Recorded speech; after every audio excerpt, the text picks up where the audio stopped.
L'EFL Championship, deuxième division anglaise, s'assimile à un championnat laborieux et à l'engagement physique fort. À QPR, le talent technique contraste avec l'exigence physique grâce à deux artistes. Auteurs d'une saison exceptionnelle, tous les projecteurs sont braqués sur Eberechi Eze, et notamment ceux des clubs de Première Ligue.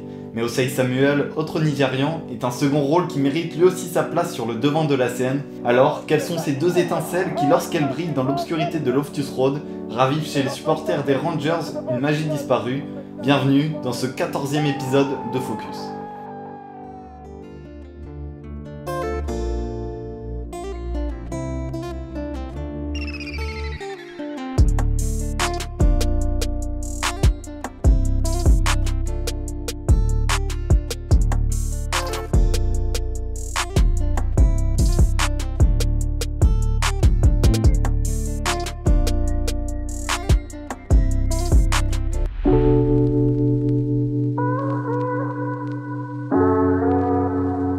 En évoluant sous le maillot des Queen's Park Rangers, Eze et Osei Samuel participent à l'histoire d'un club pionnier du foot en Angleterre. Fondé en 1882, le club a gravi les échelons de la division 3 anglaise en 1948, à la deuxième place dans l'élite en 1976, suivi d'un quart de finale en Coupe UEFA l'année suivante. Le club n'a jamais été un club pérenne de la première division, connaissant la relégation à plusieurs reprises. Mais en 2017, l'espoir naît chez les supporters. Alors que QPR n'a plus connu la Première Ligue depuis 1995, le club est racheté en 2007 par trois multimillionnaires: Flavio Briatore, directeur de l'écurie F1 Renault, Bernie Ecclestone, le grand patron de la Formule 1, et Lakshmi Mittal, plus gros producteur d'acier du monde. En 2011, ce sera ensuite l'homme d'affaires malaisien Tony Fernandez, propriétaire de la compagnie aérienne AirAsia, qui deviendra le nouvel actionnaire majoritaire du club. Ces beaux noms et cette nouvelle manne financière étaient la promesse de voir le club s'installer durablement dans l'élite. Promesse pas tenue. Neil Warnock, ancien coach de QPR, réussira à faire monter le club en PL en 2011. Mark Hughes, son successeur, parviendra à le maintenir, mais l'espoir ne durera qu'une saison de plus avant de redescendre en Championship. Un nouvel élan d'optimisme renaîtra en 2014 grâce à deux buts que les supporters n'oublieront pas. Le premier est l'œuvre de Austin, inscrit à la 95e minute, qui permet à QPR d'atteindre la finale de play-off. Le deuxième est le seul de cette finale, marqué par Zamora à la 90e minute et qui offre à QPR son billet pour l'accession en Première Ligue. Mais après cela, les supporters des Rangers n'auront plus l'occasion de vibrer. Le club finira dernier à l'issue de la saison et quittera à nouveau l'élite. Depuis 2015, le club patine dans le ventre mou de la deuxième division anglaise. 12e en 2015-2016, 18e en 2016-2017, 16e en 2017-2018, 19e en 2018-2019 et 13e cette saison. Cette arrivée de nouveaux investisseurs a eu également des conséquences sur le plan extrasportif. Le nouveau potentiel financier de QPR a fait fuir des noms prestigieux dans la presse, comme celui de Luis Figo ou encore de Zidane pour le poste d'entraîneur. Ce ne fut pas le cas, bien évidemment. Les entraîneurs défilèrent sur le banc de QPR et certains firent eux aussi couler de l'encre. Le 9 avril 2009, l'entraîneur Paulo Sousa est limogé pour cause de divulgation d'informations confidentielles, alors que le prêt de Dexter Blackstock, ex-joueur de QPR, avait été convenu à son insu. Son remplaçant, Jim Magilton, en poste à partir de juin 2009, quittera le club prématurément en fin d'année après que Akos Bousaski est accusé de lui avoir asséné un coup de tête. Enfin, on peut parler de l'enquête de l'AFA vis-à-vis du transfert controversé de Alejandro Forlín en 2011. La montée en Première Ligue aurait pu être compromise en cas de retrait de points prononcés. Au final, cela n'aurait été qu'une amende, mais c'est un événement de plus qui vient assombrir le tableau. Face à cela, on peut se demander si l'échec sportif de QPR ces dernières années ne s'est également pas conjugué avec une dégradation de la réputation du club en Angleterre. Difficile d'en juger depuis la France. Je me suis donc rapproché auprès de Tom Carnduff, un journaliste anglais spécialiste de l'EFL Championship, pour en savoir plus sur la réputation des Rangers en Angleterre. Les Queen's Park Rangers ont une assez bonne réputation en Angleterre. Il y avait des interrogations sur la façon dont ils étaient promus en 2011 autour du transfert d'Alejandro Forlín, mais les gens ont vu leur équipe de Première Ligue en 2015, l'argent qu'ils ont dépensé pour les joueurs et le fait qu'ils aient terminé 20e. Cela est parfois considéré comme une blague vraiment. Aujourd'hui, ils sont considérés comme un club stable de Championship. Il est très peu probable qu'ils soient à nouveau promus en Première Ligue bientôt, mais ils ont maintenant quelques bons joueurs comme Eze ou Osei Samuel. Le Championship est une ligue ouverte et il pourraient peut-être aller en playoff la saison prochaine s'ils conservent leurs meilleurs joueurs ou s'ils obtiennent de belles entrées d'argent pour tous les joueurs qu'ils vendent. La réputation de leur club est bonne et leur stade, Loftus Road, est un stade que beaucoup de supporters apprécient. Les grandes ambitions de ces riches investisseurs se sont donc transformées en terribles désillusions pour les supporters, mais dans le noir, la lumière semble venir cette saison de deux joueurs, Ossei Samuel et Eze.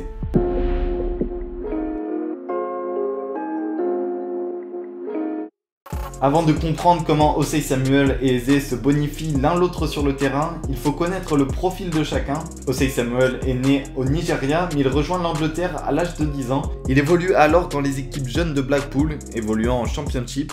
Il jouera son premier match pro le 7 mars 2015 à seulement 17 ans. Alors, Ossei Samuel est-il un talent précoce? En réalité, il a surtout bénéficié de la grave crise que connaissait son club pour trouver du temps de jeu.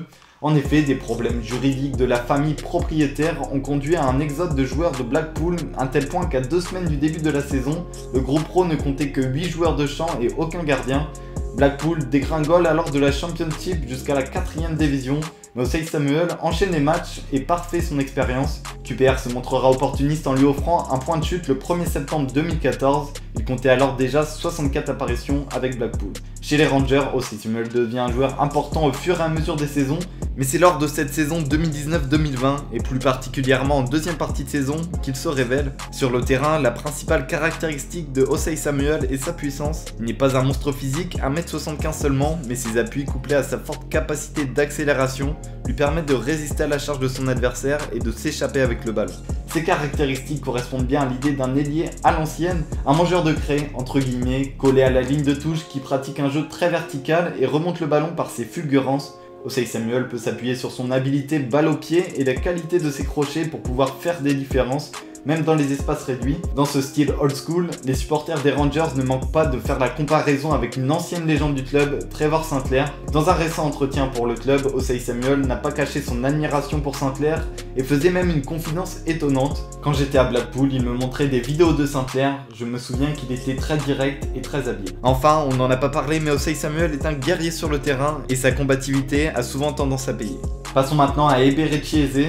Né en Angleterre, mais descendant d'une famille nigériane, Eze n'a comme Ossei Samuel pas été formé chez les Rangers. Il a effectué son parcours jeune à Millwall, mais son talent n'a pas su convaincre le club de le garder.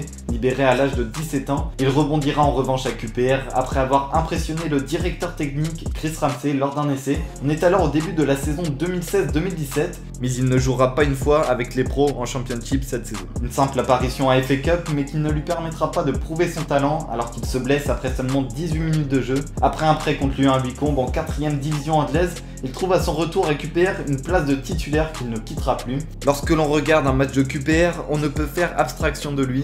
Eze se détache par son élégance lorsqu'il a le ballon entre les pieds. À seulement 21 ans, son toucher de balle rappelle déjà celui des grands numéros 10 de l'époque. Un numéro 10 qui lui va à merveille quand il est un joueur polyvalent sur le plan technique. La pépite de QPR brille dans l'exercice du dribble, 6 dribbles tentés par match en moyenne, avec un taux de réussite de 70,8%. Son jeu repose volontairement beaucoup sur cette facilité. On le voit lorsqu'il reçoit le ballon et qu'il va chercher le plus possible à se mettre dans le sens du jeu. Mais le système de QPR est aussi pensé autour de lui et son coach le dédouane de ses responsabilités défensives afin qu'il puisse être touché le plus rapidement possible en transition. On parlait de polyvalence tout à l'heure, car ce leadership technique s'accompagne à un œil fin qui lui permet de sentir les bons espaces et d'y glisser d'excellentes passes verticales. Eze est donc un créateur, mais il peut aussi se muer en finisseur. Sa position préférentielle se trouve notamment lorsqu'il rentre sur son pied avant d'enrouler un ballon côté opposé. Enfin, à cette polyvalence technique s'associe une polyvalence tactique, car cette saison, Eze a pu évoluer 14 matchs sur l'aile gauche, 10 matchs en tant que milieu offensif et 9 matchs en tant que milieu central. Au fil des matchs, une forte relation technique s'est créée entre Ossei Samuel et Eze. Le premier est percutant, le deuxième est élégant, et cette variété de profils fonctionne très bien sur les pelouses de Championship. Un simple coup d'œil aux statistiques permet de constater cette réussite, 13 buts pour Eze, 5 pour Ossei Samuel, 8 passes décisives pour Eze, 7 pour Ossei Samuel. Ce sont des atouts majeurs de l'efficacité offensive de QPR cette saison, 3ème attaque de Championship, meilleure attaque à domicile. Mais si ces deux joueurs sont de fortes individualités, ils se bonifient surtout l'un l'autre sur la pelouse. Leur bonne qualité de passe permet à l'un de servir l'autre dans les meilleures conditions. Osei Samuel est un dévoreur d'espace et multiplie les appels. Il étire ainsi les défenses, permettant d'offrir plus de liberté à Eze pour évoluer dans les espaces. Eze, lorsqu'il tient le ballon, attire également l'attention des adversaires et offre l'opportunité à Osei Samuel de s'échapper dans le dos de la défense. Eze et Osei Samuel, lorsqu'ils évoluent ensemble, agissent alors en symbiose où chacun va bonifier l'autre.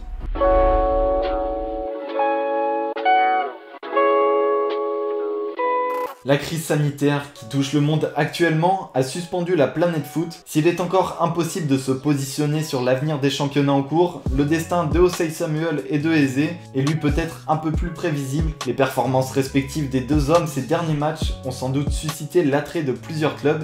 Il faudra attendre le mercato estival pour connaître leur point de chute définitif. En revanche, on peut se tenter au jeu des pronostics en prenant comme référence la tendance actuelle du marché des transferts de Première Ligue. Si on analyse les arrivées excluant les prêts des deux derniers mercatos de PL, on peut en ressortir deux indicateurs intéressants pour notre projection. Le premier, c'est que le FL Championship est la réserve préférentielle des clubs de Première Ligue pour venir piocher de nouvelles recrues. La deuxième division anglaise est la première source de joueurs avec 26% des arrivées. Une recrue sur 4 en Première Ligue est issue de l'EFL Championship. L'autre indicateur intéressant apparaît lorsque l'on se penche plus en détail. Parmi les clubs qui ont accueilli le plus de joueurs de Championship, on retrouve notamment en première place Sheffield avec 5 arrivées, en second Burnley avec 4 arrivées, suivant ensuite Aston Villa, Brighton, Bournemouth et West Ham avec 3 arrivées. Ces clubs, avec tout le respect qu'on leur doit, ne font pas partie des grands noms qui composent le championnat. Ce sont soit des promus, soit des équipes habituées à jouer le milieu, voire bas de tableau. Grâce à ces observations, et toujours dans une idée d'hypothétiser plutôt que d'affirmer, on peut imaginer que l'horizon de Osei Samuel et de Eze sera anglais, et potentiellement dans un club de l'acabit de ceux que l'on vient de citer. Pour ces jeunes joueurs, ces clubs leur garantira une visibilité médiatique plus ample. Ils vont permettre aussi de voir s'ils sont capables de reproduire ce qu'ils font chaque week-end au plus haut niveau du foot anglais.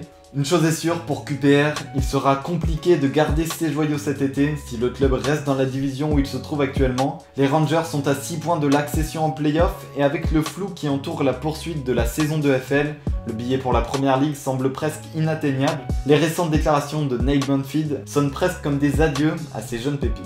Ils ont un avenir vraiment brillant et je pense qu'ils peuvent certainement honorer la Première Ligue. Ils peuvent tous gérer le ballon, ils travaillent dur, ont une bonne attitude et ils ont été très bien formés. Évidemment, nous ne voulons pas qu'ils partent, nous voudrions qu'ils restent au club, fassent la promotion et jouent avec nous en Première Ligue. Si les offres se montaient à 20 millions de livres sterling et à plus de 20 millions, je ne pense pas que de nombreux clubs pourraient refuser cela. Nous voyons, et j'espère que les fans le voient, qu'il y a maintenant une structure et une manière que nous voulons développer. Mais le monde réel est que si un club arrive maintenant avec beaucoup d'argent, alors ces gars doivent partir, c'est juste une réalité de la vie. Son directeur, Les Ferdinand, interrogé sur la possible perte de ses jeunes talents, suit les propos de son entraîneur avec un peu plus de réserve. Oui, nous pourrions en perdre un, nous pourrions en perdre deux, mais nous ne cherchons pas à apporter de gros changements, c'est certain. Parmi ces deux, le départ de Eze semble inévitable, celui de Osei Samuel est un peu moins certain, mais on peut lui imaginer un destin similaire en cas d'offre intéressante sur la table. Pour conclure, tant que QPR stagnera en Championship, les supporters ne pourront se rattraper qu'à la magie des individualités pour vibrer. Adel Taarabt puis Luc Freeman furent deux techniciens capables d'enflammer le stade par leurs gestes balle au pied. Merci au passage à QPR France de m'avoir soufflé les noms. Aujourd'hui, et sans se soucier du futur, avec Eze et Osei Samuel, il semble que la magie renaisse à Loftus Road. Merci à tous d'avoir regardé cet épisode de Focus. J'espère que vous aurez apprécié la particularité de celui-ci, à savoir 2 joueurs présentés en un épisode. Si c'est le cas, n'hésitez pas à me le faire savoir, bien sûr, en lâchant un petit j'aime ou un commentaire. Encore merci pour les 250 abonnés, ça fait super plaisir, vous faites avancer la chaîne. Et puis on se dit bonne semaine à tous. Salut!